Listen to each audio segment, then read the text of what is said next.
Hi, Danny. Hi, Tracy. Hiya. And hello, anyone who's watching. You're very, very welcome. I'm really happy that both Danny and anyone who's watching is joining us. I'm Tracy from Open Minds Mental Health, and we've done a series of these lived experience videos just as a way of people being able to have an insight into other people's experiences of different mental health conditions. So I'm not going to tell you anything else about it. We're just going to get on and have a conversation, and we'll be learning at the same time, because I don't know Danny very well. I don't really know Danny's story, so I'm really excited to hear it. So, Danny, I like to start with a question I haven't told you about actually, which is, what in your life is really exciting for you? What's your passion? Is there a thing that really gets you out of bed in the morning that you really enjoy? Um, I love the outdoors and being outdoors, um, which never used to be the case, as you'll kind of find out throughout this conversation. Um, but being outdoors just feels natural to me. So any opportunity I have to either be, kayaking on a river, climbing up a mountain, hiking in the countryside, I will grab it with both hands and run with it. So, um, yeah, I would definitely say the outdoors for me. Great, great, great, great, great. And that's definitely something that we understand, isn't it, in mental health and ways of keeping you well, is the activity, so the movement. But if that can be added to being out in nature and taking that all in, then yeah, a great recipe for wellness. So tell us then a bit about, so we're having a conversation about relationships with food and eating disorders, yeah? So can you explain a bit about what that's been like for you, what your relationship with food has been like, what you've identified as being difficult about your relationship with food in the past? Yeah, of course. I suppose my relationship with food probably had been sour, excuse the pun, from a youngish age. I was always a bigger sort of kid growing up. Okay. Um, always slightly tubby, a little bit overweight, didn't really like activity as such. Um, and that followed through kind of my teenage years, um, mixed with, from what I now understand, stress and anxiety from sort of school and sick form and A levels and such. And I think it just meant that eating habits that hadn't been there or addressed kind of at a younger age uh, developed and spiraled out of control, and it led me to put on a lot of weight. I think I sought comfort in food, very much so, to address these feelings that I had. So I would say my relationship with food had been bad, yeah, from a really young age, and it just stuck with me, really. So in your case, overeating, you identified it as comfort eating, so dealing, a way of helping you deal with emotion, stress, anxiety. Did that manifest itself in binging, or just generally eating more than you needed? I think it's a mixture of both, and Right. I think also when I wasn't eating to kind of suppress emotions, it was just a lack of nutritional awareness as Right. well. So it was kind of a real mixed bag of not really knowing what I was eating was bad as such. I know that probably sounds quite stupid, um, but also yeah, eating to kind of deal with these emotions and feelings. So. And would you have identified what you're experiencing as an eating disorder? Was there a point when you thought, hold on, there's something wrong here, and there's something I can't control here, and it's something I really need to deal with? Was there a moment, and what motivated that? How did that come from? Um, it was actually my ex-girlfriend's mum Right. did it to me. I think everyone was always used to me being, overweight, the bigger guy, that people didn't really notice it. And I think I was actually quite fortunate in a way growing up that I was never bullied for being overweight, or at least not, to my face. Um, so I think, you know, meeting new people and coming around new people, it was just a comment that she had made, not in not with any malice at all or anything like that. It was with kind of genuine concern for my health and comfort. And anyone that's ever been overweight, and I think males especially, will know the kind of common signs for clothes, that you're pulling clothes away from you and pulling clothes down. And Okay. speaking to other men that have been overweight or who are overweight, these habits kind of stick with you. I still find myself now pulling kind of clothes down and away from me and such. And I think being a new person in my life and seeing that, she made a comment that I think was really the actual catalyst to me making changes. What was the comment? Do you remember? Is it something you feel able to I, share? to be honest, I can't actually remember what the Right. comment was. I think it was more so about like heart health. 'Cause Okay. at my heaviest, I think it's either 42 or 44-inch waist I had, so much larger than I am now. And I think it was just, you should be really careful of your weight. Having a lot of weight around your stomach and your middle area can cause a lot of pressure on your heart. Okay, so it was a health related comment. In fact, you've got some pictures, Danny, of how you looked back in that period of time. Do you want to share Yeah, them? do. Yeah, if you give me 2 seconds. And how long ago was this, Danny? So this would have been around 2018. So you're looking Okay, at about kind of 6 years 6 years ago. ago or so now. Sharing the screen with you.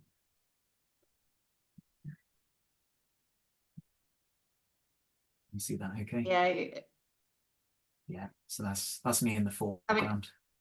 as gorgeous as you are now, but certainly different. Yes. Yeah, it's very strange as well. A lot of people who haven't seen me for years, or at least going back a few years ago, I moved back to my hometown and I'd lost the weight kind of in between then. And I'd walk past people I knew on the street and they kind of wouldn't recognize me at all, which is really kind of bizarre.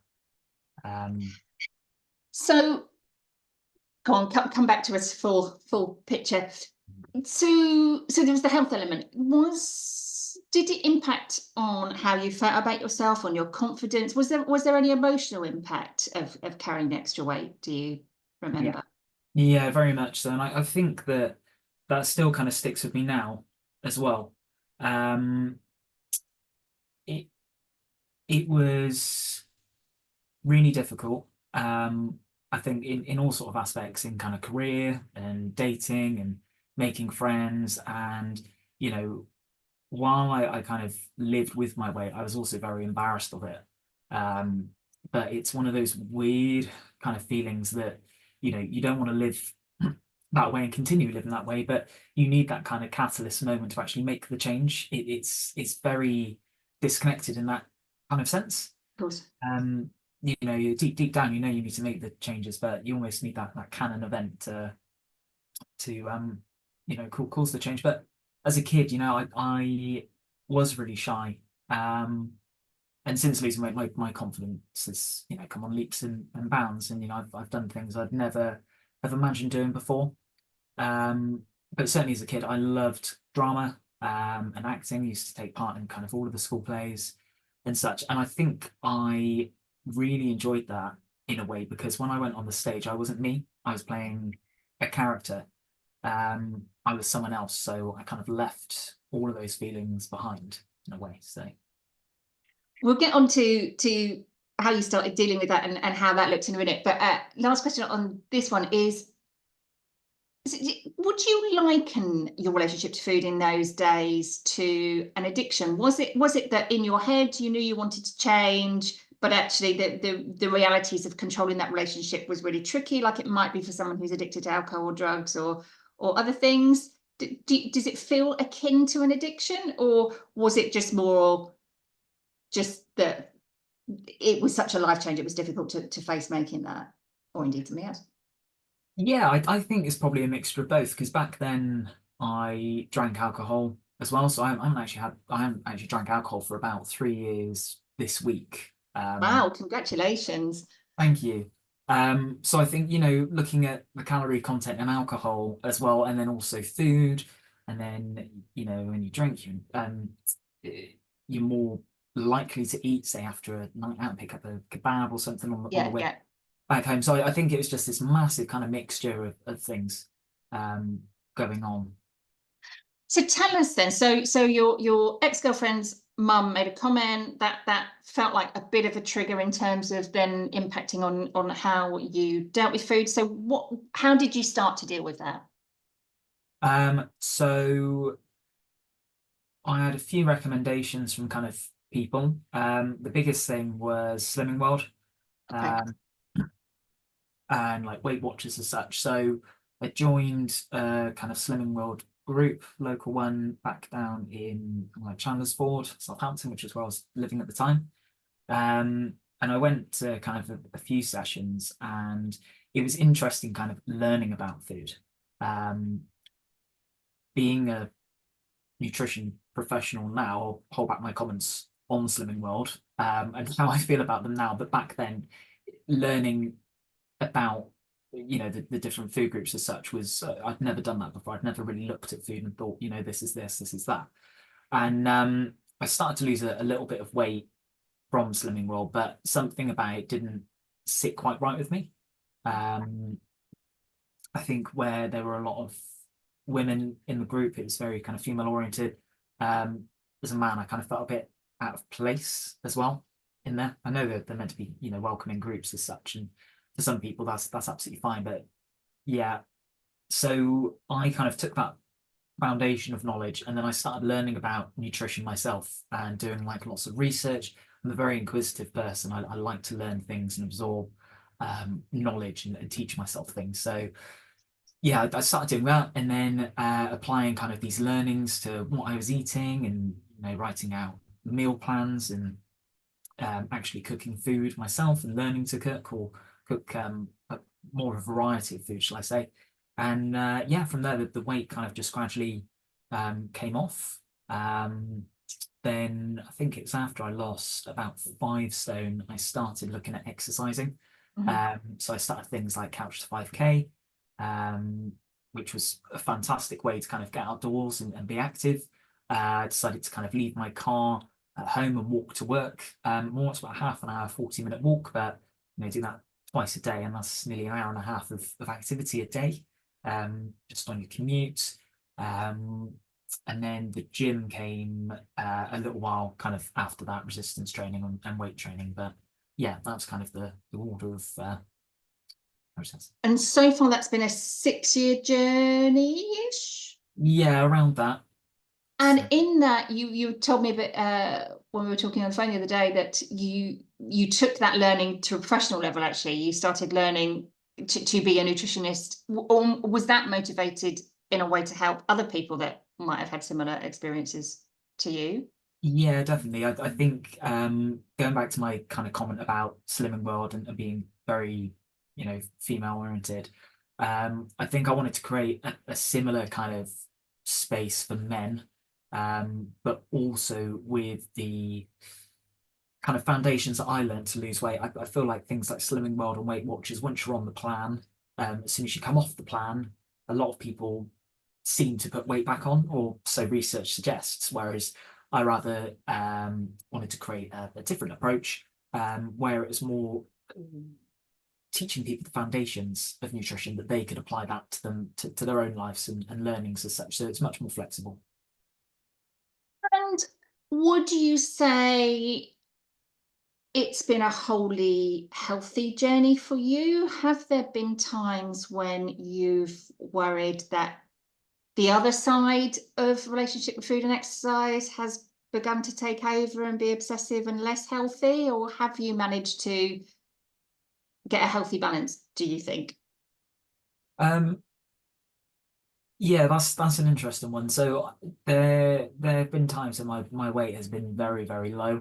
And I became very kind of obsessive with calories and such. Which, to an extent you do have to be to lose weight, but you need to carefully kind of manage that and make sure it doesn't take over your life.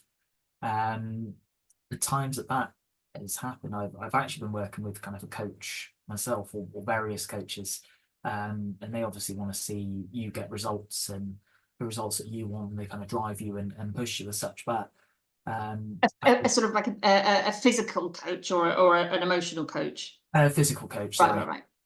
right. With meal plans as such. And then, I found myself missing out on friends and family's birthdays, or not having that slice of cake because, it's 200 calories, 300 calories, as such. So, yeah, I think on both ends of the scale, it has been a kind of mental battle, so to say. Yeah. So, I mean, one of the reasons why I really want to have this conversation is, so I've experienced mental illness and eating disorders, particularly for me, and I certainly understand the addictive nature of seeing the weight go down, Mm. and that it can become about the numbers, not necessarily about health, and that even when you know that you're as low a weight as you ought to be, there's still a disappointment if you get on the scales and you're the same weight or you've gained weight.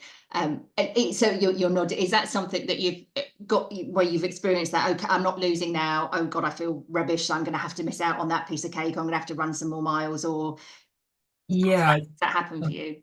I think certainly in the early days, and I think for anyone trying to lose weight or make healthier choices, they may get stuck in that kind of cycle. But then I think with the learning and research I did in the nutrition diploma that I did as well, you learn about weight fluctuations and water retention and hormone changes, especially in women as well, certain times of the month and times of the year and seasons. Things change, so it's not a case of just taking the numbers as a straight fact as to how well you're doing. And you can, because again, I think people who have experienced eating disorders either end, there's I get it. I get the theory, but how I feel about it doesn't necessarily reflect what I know to be true. Yeah, very true. That is.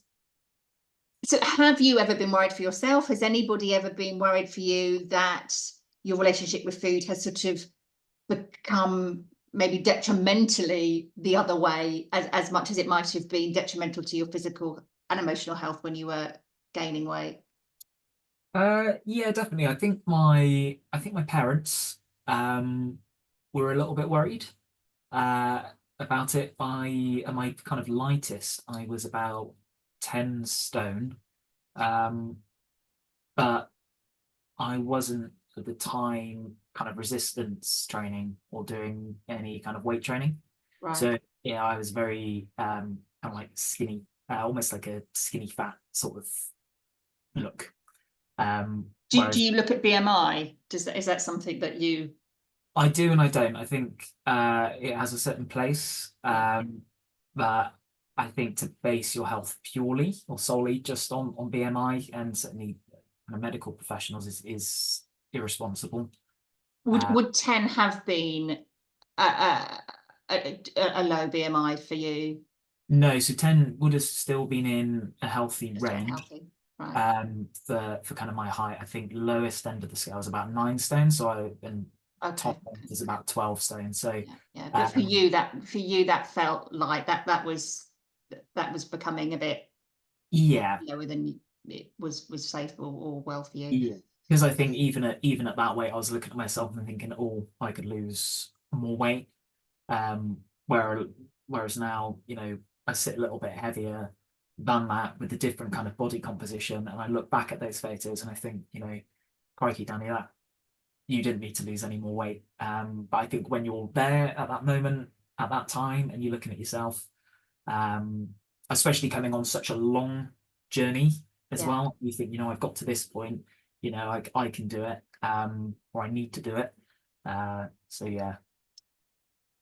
So now, are you aware of your relationship with food and exercise being impacted by your mood or your mental health or your stress levels? So do you find that as a response to an emotional pressure, you might exercise more or eat less, or do you feel ever tempted to binge in a healthy way? Do you have to keep an eye on your relationship with food? And do you sort of notice triggers where you just think, oh, I need to be a bit careful. I'm really tired, so I'm feeling like I just want to stick a load of carbs in my mouth. Or are there things that you're conscious of? Yeah, certainly. I think I'm more conscious of food and what I eat. And I think it all depends on goals as such as well. You know, there's some points where I'll put on weight and I'll spend more time at the gym because I need to get stronger, say, for an event, or I might be, you know, doing something almost like a training kind of regime. And then there's other periods where, you know, I want to lose weight for, say, the summer or a holiday, um, or, you know, anything kind of along those lines. But I think day to day, I've got a much better grip with food. Um, and I think those 6 years of learning and acting, you know, you kind of find what works for you. Um, but then a caveat to that is if you're with someone, like my girlfriend, my partner, she doesn't understand the whole process that I've been through. She's never been through that. So me planning meals and you know, meal prepping things and my behavior and feelings towards food, sometimes she doesn't understand. So that can be difficult sometimes in a partnership, and having your partner kind of understand that. But you know, she's amazing. She does kind of understand that, I think, when, you know, once you communicate that with someone.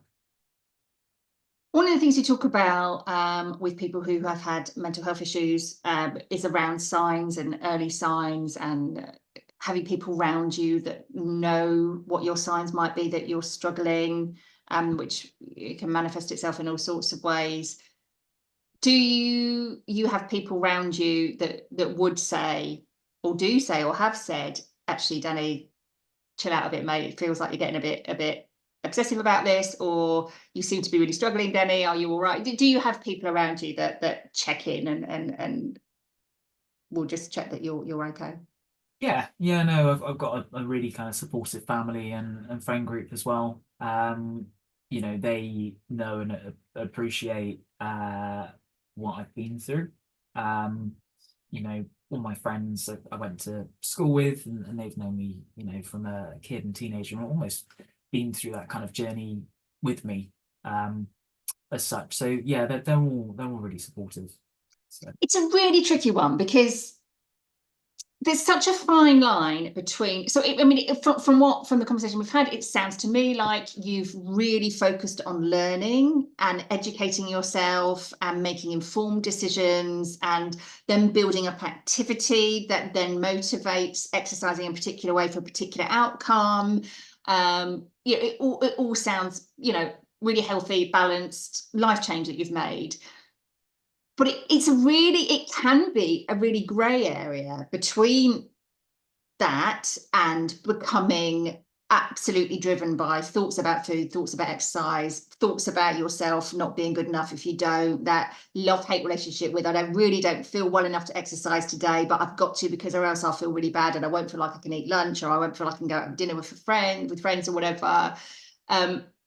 And have you, do you see that? So when you've worked with people as a nutritionist, is it something that you're aware of in others, or sometimes in your own thinking? Yeah, definitely. I think especially when people start, they want to do a kind of good job, and they want to do things right from the offset. And I think it's a case of not doing everything at once or setting the bar too high. I think it's definitely being really kind to yourself. As we were saying, you know, my whole kind of journey and the process for me, this has been 6 years. I mean, I've been fairly consistent with my weight for the last 2 to 3 years. Right. But then I feel like maintaining your weight is a whole different kettle of fish to losing weight. It's a very kind of different process, very different kind of state of mind as such. Yeah. But you know, clients that I've worked with in the past, you know, I might set them a step goal to go out and do, I don't know, 10,000 steps a day, for example. But I say, you know, if you don't hit 10,000, that's not the end of the world. Instead, say, let's do 8 to 10, or 7 to 10. You know, if you do a minimum of 7, fantastic. That's achievable for most people. And then 10 is kind of our northern star to aim to. Um, so yeah, so I definitely think it's being kind with yourself, setting not easy targets, but manageable kind of targets and realistic expectations. Yeah, yeah. So how has your relationship with food, both as it was and as it is now, impacted on your working life? Did it get in the way of jobs you felt you could do? Does it now? Do you now choose to work in a way that enables you to access time to exercise and eat the way you want to? How has it impacted, or has it? Um, I mean, back then I was at uni and I was working a lot of kind of like hospitality jobs. Right. So even though I was on my feet most of the day, you know, a good kind of 10, 12, 14-hour days, sometimes working in pubs and restaurants. I think having food easily available, especially on kind of like lunch shift, it was easy to kind of spend 15 minutes and with down a burger and chips in a restaurant and then carry on your day and then have a couple of drinks after your shift. And I think that whole lifestyle probably enabled um, me to gain weight.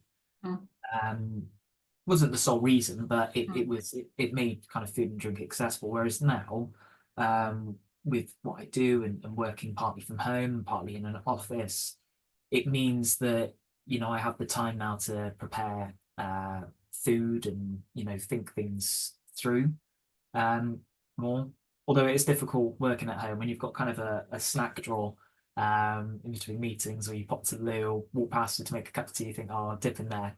Um, so, you know, there's pros and benefits to it both. But yeah. so it's not that you don't crave a chocolate bar or something. You do still have to go, actually, do you know what? I really fancy that, but I shouldn't have that now, or I shouldn't have that today. That's still something that you have to work through. Yeah, I think it boils back down to your goals again as well. I mean, for the last kind of year or so, I've been very lax with exercise and food. Um, in a sense that I'm still mindful, but I'm not kind of tracking calories. I'm not working towards a goal as such. I'm just being happy and eating healthily. Yeah, yeah, yeah. Um, because, you know, I think a lot of people mix the two up as well. They think just because you eat healthily, you'll lose weight, and because you eat unhealthily, you'll put on weight. I explained this to my girlfriend the other day. I said, you know, you can have McDonald's every day for a year, but as long as you're in a calorie deficit, you'll lose weight. Um, Probably end up with some nasty illness after 12 months or so. But yeah, I think it's one of those things. I've spent the last 12 months or so just um, enjoying life sensibly. But the past kind of month or so, I've been looking at kind of toning up and imagining my goals as such for the next year. Yeah, yeah. And along the journey, have there been people or employers or jobs or things in your life that have made being well more difficult? And have there been relationships that have really helped you get well? Um, I think, I mean, most recently, one of my closest friends has joined the gym. Right. Um, and I go with him most evenings. We go kind of 9:30, 10 o'clock at night, kind of Do an you? yes, God, that's discipline. yeah, I'm up quite late anyway, and also up early, so it's probably not a good mix. But yeah, I think having kind of friends that go and that want to go and then want to learn, that kind of encourages me a bit more because they come to me for help and advice, and you feel like you have to set a good example then as well. It puts a bit of pressure on you, so to say. And then I think just general network, you know, I've got friends who are PTs who kind of just check in casually, where you might bump into them at the supermarket as such and have a chat with them. So it's sort of those people that I've had come into my life over the last 6 years or so that have been really kind of instrumental. Negatively, I wouldn't say there's anyone really that's had a negative impact. There weren't relationships where as you were losing weight that made you say, oh no, come on, Danny, come and have the burger with me, or you were fun before, or any of that sort of stuff.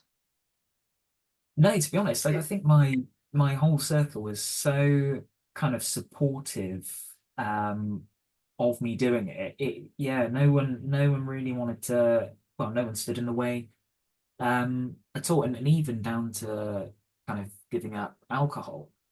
Yes. I used to be a big partier and love a rum and coke and vodka and coke and you know all of that, and I think that the first kind of month or two was a bit strange for everyone, and strange for me as well. And then, after a while, it's just been accepted and become accepted. And I think a general trend among a lot of kind of younger people is giving up alcohol. A lot of people I know are either drinking less or kind of cutting it out completely, or certainly being more mindful of it. So yeah, I think certainly in my group and my circle, we're all very supportive of whatever we want to kind of work towards. Yeah, great. Yeah, I am. There's a book called it's Naked something. You know, I'll put it in the link if anybody's interested in it. But it's a really helpful read for anyone, I think, who's wanting to reduce or stop drinking.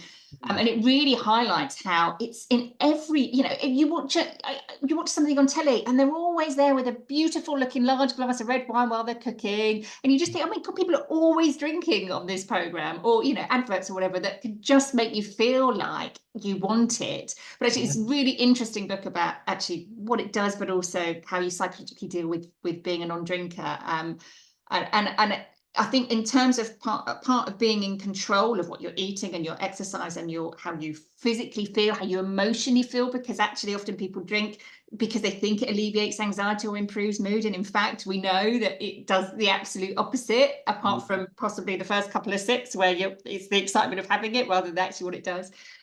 So yeah, it is heartening, I think, to see that culture of drinking that is so strong in our country is being more and more challenged. And I think I heard something the other day where it was on the radio about how nobody's life is not improved by stopping drinking. That's not like nobody's life is as good or nobody's life is worse, but nobody's life is not improved by not drinking, which is a big thing. But I really think it's true, as hard as it might be getting used to the idea of going out for a meal without drinking, or going to a wedding or having Christmas without drinking, all really sort of big things for people to understand they can actually be really happy getting through without drinking and the subsequent hangover. Yeah, definitely.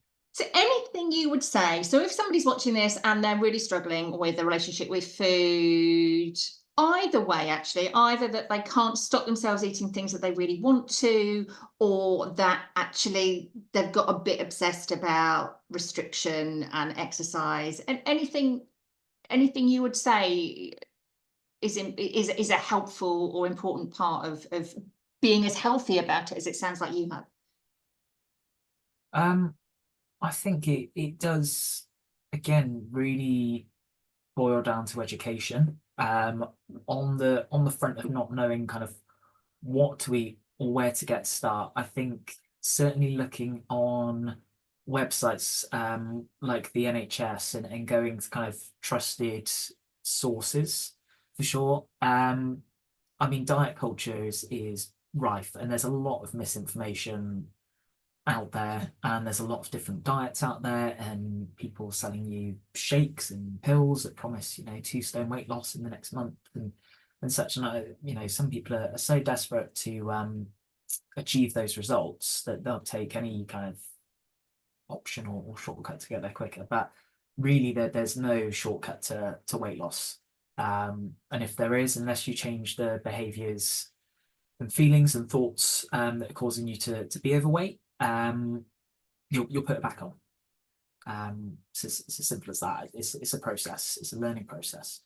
In addition, I think reaching out to people and professionals as well. As we were kind of talking on the phone, I said I had a lot of men message me even before I started doing nutrition coaching. I had a lot of people who I were friends with on Facebook would message me saying, "Oh, would you advise this, or would you do X, Y, and Z, or how did you do that?" So I think reaching out to other people that have done it or who are doing it. Most people are more than happy to kind of share advice or their tips as such. So, and then to kind of add on to that as well, I think certainly almost like getting stakeholders involved. So I think, share your plans with your family and your friends and build that kind of support system around you as well, and just let them know what you're kind of wanting to achieve. Because I think without that, certainly for me, I think I would have fallen into temptation a fair few times. So yeah, I think there's three things. Brilliant. So sounds like goal setting, having a plan seems important. Yeah. Education, looking at trusted sites, not looking for your quick wins, but looking for that longer term healthy eating, not about calorie deficit, but getting into a healthy eating regime is much more likely to sustain a longer term healthy life. Yeah, definitely. And having people around you, was that the third? Yeah, like a support system. Yeah. And I guess I would possibly add to that what often people find with starting to deal with their coping mechanisms, their unhealthy coping mechanisms, eating, restricting, exercise, whatever, that it can bring up emotional stuff. And sometimes we have these behaviors because we can't cope with whatever might be going on for us or have gone on for us. So I think part of that, having people around you, might well be, as well as your physical coach, that maybe people talking therapy, talking to people about the emotional stuff that might have been what got people to the point of having an unhealthy relationship with food. There's no shame. And I think a lot of men find the talking bit something that feels really difficult for them to do. But would you agree that can be a route to behaviours and self-sabotage if you're trying to deal with things that is worth exploring? Yeah, certainly. I think from my experience and from a lot of people I've spoken to, I don't think weight loss is necessarily, I don't think being overweight or obese is the actual problem. I think it's a byproduct of a problem. And like you said, and like we've touched upon in this conversation, I think unless you address the kind of root cause of that problem, you'll always have that kind of byproduct. Yeah. And I think that's where a lot of people go on to kind of lose weight, and then they end up regaining it, and if not more weight on top of that. Yeah. Or cross addiction. Then use alcohol as a way of dealing with it, or become aggressive, or all sorts of ways that people might then deal with it in a healthy way that is different than the coping mechanism before. Yeah. Danny, thank you. I think that's all really, really helpful. And any last things you want to say? Anything that we've not talked about that you feel you want to share? No, not really. I just think anyone that wants to make or is working towards making healthy changes and choices in their life should really give themselves a pat on the back, because it's not an easy thing to do. There's lots of temptation out there. There may be people that want to not sabotage you, but may not have your best kind of interests at heart. But I think, yeah, anyone that's trying to become a healthier version of themselves, then well done, and stick to it. What a spot on way to end. Because you said earlier about being kind to yourself. I think that's so true. If you have a bad day, it's just a bad day. It doesn't mean you're back at the beginning. It's all part of the journey. So brilliant. Kind to yourselves and pat yourselves on the back. Danny, thank you. Thank you to My anyone who's listened. There'll be a short instructional video that will pick up some of the incredible insights that Danny shared. So do have a look at that alongside this if that's useful. But Danny, thank you. Thank you, Tracy.